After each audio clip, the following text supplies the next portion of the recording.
In this video, I'm going to do a cephalocaudal assessment from head to toe.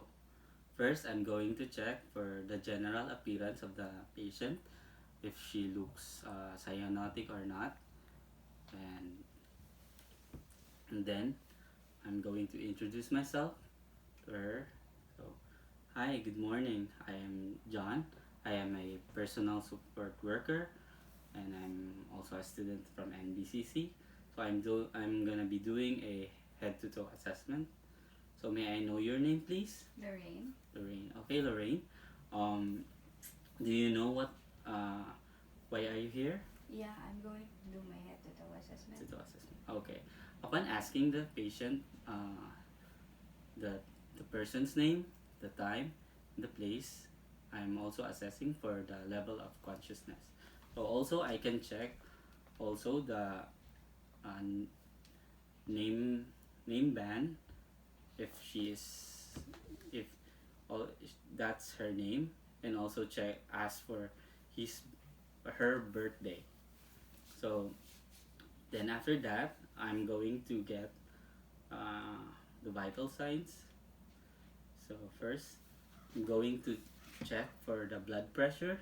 The normal blood pressure is 120/80, and I'm going to check for the pulse rate. Can I have your hand, please? Yeah.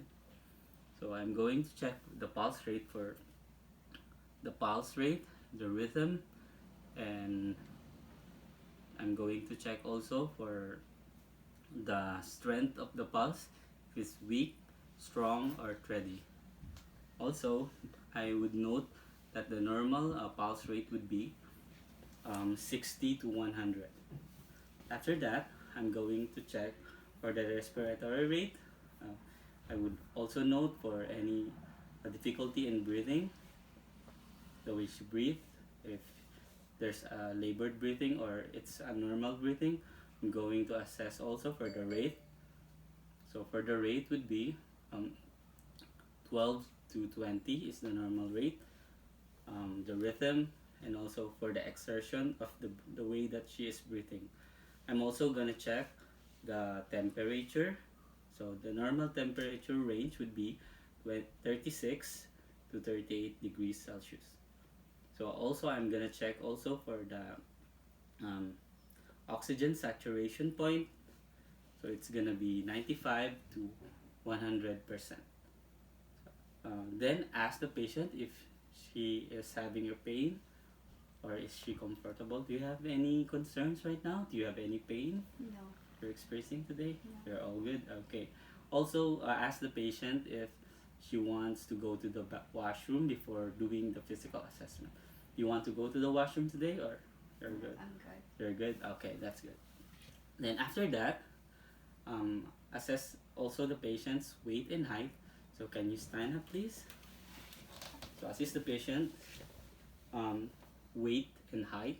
Also, upon assessing this one, you can also assess the way she moves, the way she walks, for her posture, gait, and for any problems with mobility. So the way when moving. Okay, can you sit down, Lorraine? Okay, that's good. So after checking that one, I'm gonna start assessing from the head.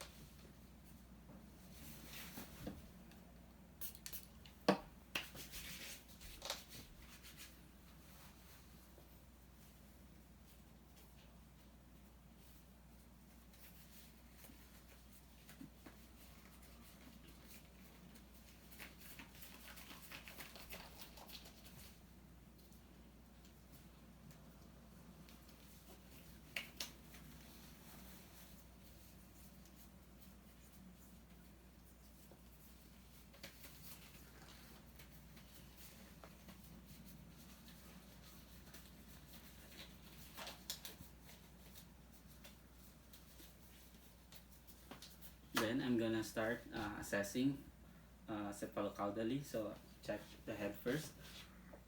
Can I touch your head? Yeah. Okay, I'm gonna check for it.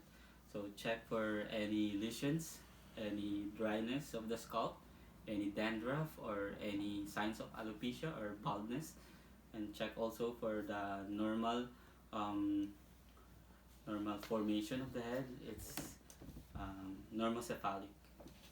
So after checking that one, I'm gonna assess the face for any symmetry of the cheekbones. If there's any facial, the face, the if there's any asymmetry towards the other side of the face, if there are symmetry. Then I'm gonna check the eyes for redness, um, the color of the eyes, and I'm gonna check for any discharges. Do you have any pain in your eyes? No. Okay. Then check for perla. It's pupil, equal, round, reactive to light, and accommodation. Can you? Okay. Okay, that's good.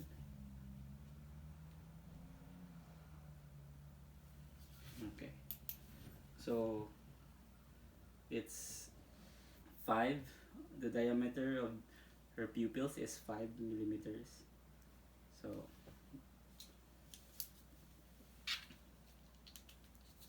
then after that, after checking the eyes, I'm gonna check the nose for, especially the nares for the patency. So can you cover your, then ask the patient to breathe, okay, the other side, and feel if there's any air that passing through. Also, you can check the nares by inspection, also checking it if there's any polyps or any lesions or any redness in the nares. Then I'm gonna check the mouth. So check first the lips, if it, for the coloration, the color of the lips, if there's any cracked lips or like that. Can you open your mouth, please?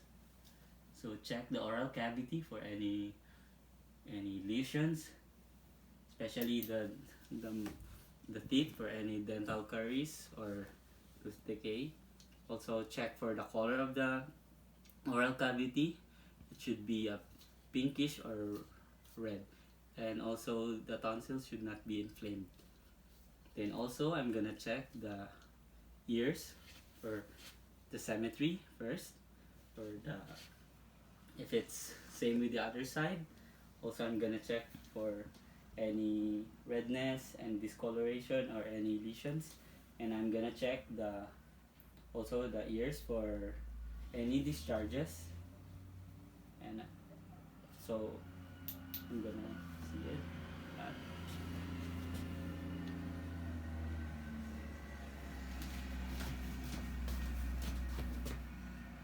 Okay, assess. Okay, that's good.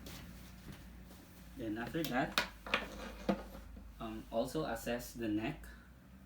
So first watch the neck for any, if it's symmetry, there's any but then I'm gonna palpate softly for any signs of lumps, or also any signs of also can be goiter or increased size of the thyroid glands. Okay. So after that, I'm gonna check the chest first. So for female patient, I'm gonna assess also for the chest for symmetrical, the symmetry of the chest. Assess also for any redness, any any note also for any lesions or any open wounds, and also check for the breast, especially for females, if there's any lumps. Do you usually how often do you do your breast examination? Usually once a month. Once a month. That's good. So the patient should do it every once a month after taking a bath. So you should assess for any lumps, and also for the nipples, you should assess for any redness or any discharges, or any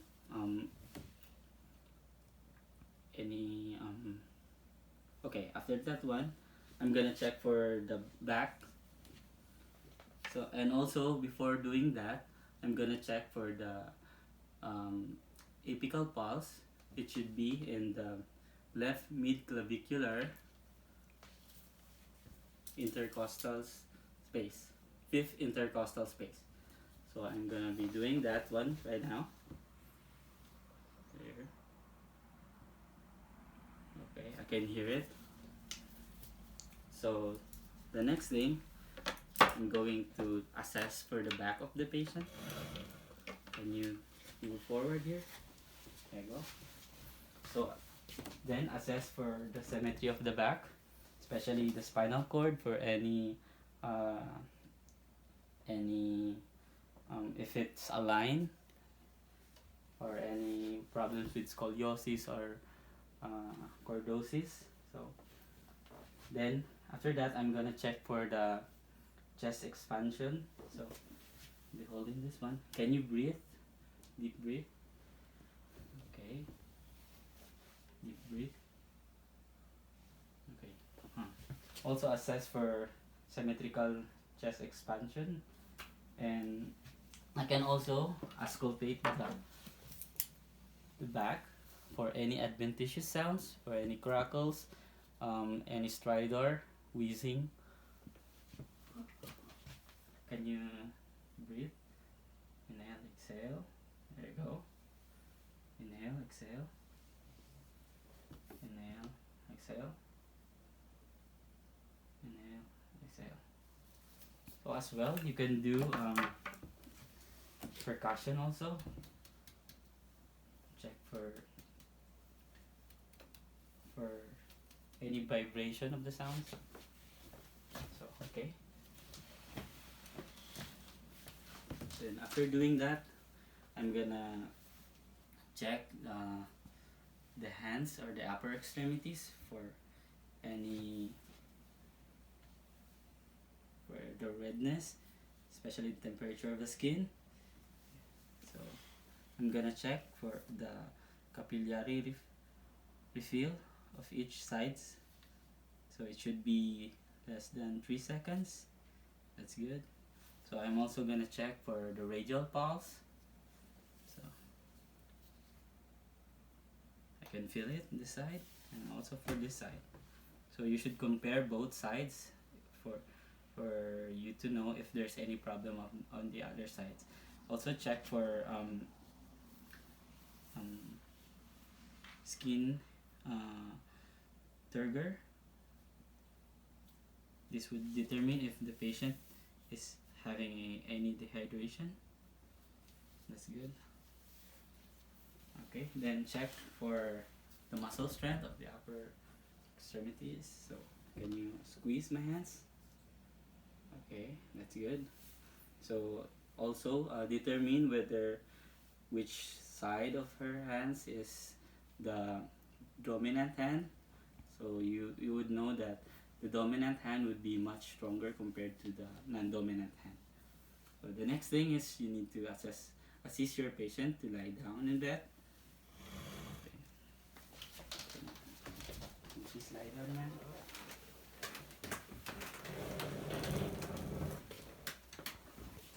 Then observe privacy.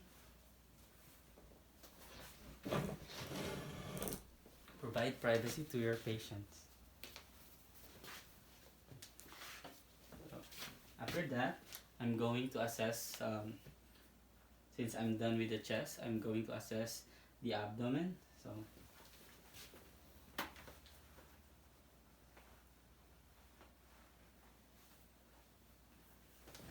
thank you. So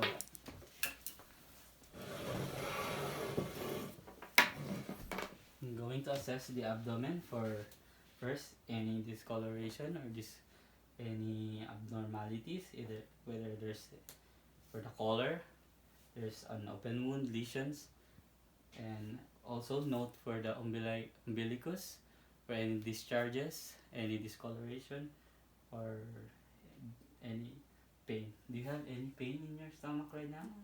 You don't have? Okay, that's good. Then, after inspecting, I'm going to auscultate. So, in auscultation, you need to start from the right lower quadrant to the right upper quadrant to the left upper quadrant, then to the left lower quadrant. So upon assessing this one, you need to note for the normal bowel sound or normal gurgling sound. So if you can't hear it, so you need to assess it for 5 minutes to check it.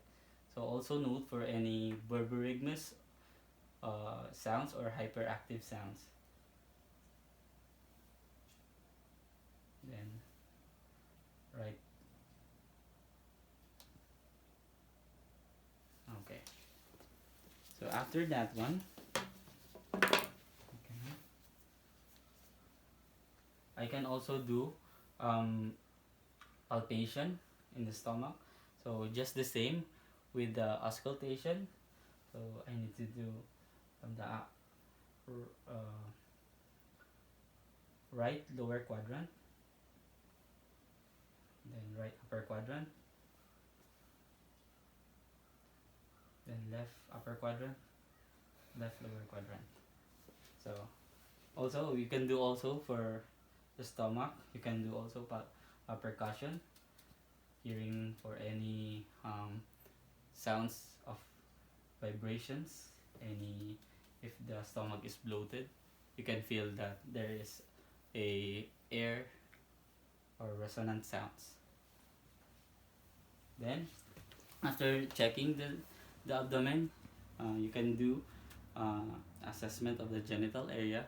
For female, you need to position the patient in a dorsal recumbent so you can actually see uh, the the genital area, and you can ask the patient for when is your last menstrual period now? February 21. February 21. Okay. Ask also for the last menstrual period. Ask for any discomfort. Do you have any problems during voiding? Do you have any um, burning sensation during voiding? No. Have you been admitted to the hospital having urinary tract infection? No. Nope. Okay. So also ask for the patient for um, sexual activities like that, and also ask for um, any discomfort. So also note for any discharges, for any odor, any for the anus you need to check for any hemorrhoids. So assess also for the usual bowel movement of the patient. So how often do you have a bowel movement? Usually have my bowel movement 2 times a day. 2 times a day. So is it normal for you to have it? Yeah. Do you feel any pain No. during doing that? No. That's good. So you need to assess for the bowel movement, especially if the patient, and check for hemorrhoids also. So the last thing is I'm going to check for the lower extremities. I'm going to expose the feet. So upon checking the feet, you need to check for the collar, for any especially in the knees, for any distortions or any swelling, especially for both feet. You should check for any pedal edema, and also check for check for pedal pulse on both sides of the feet.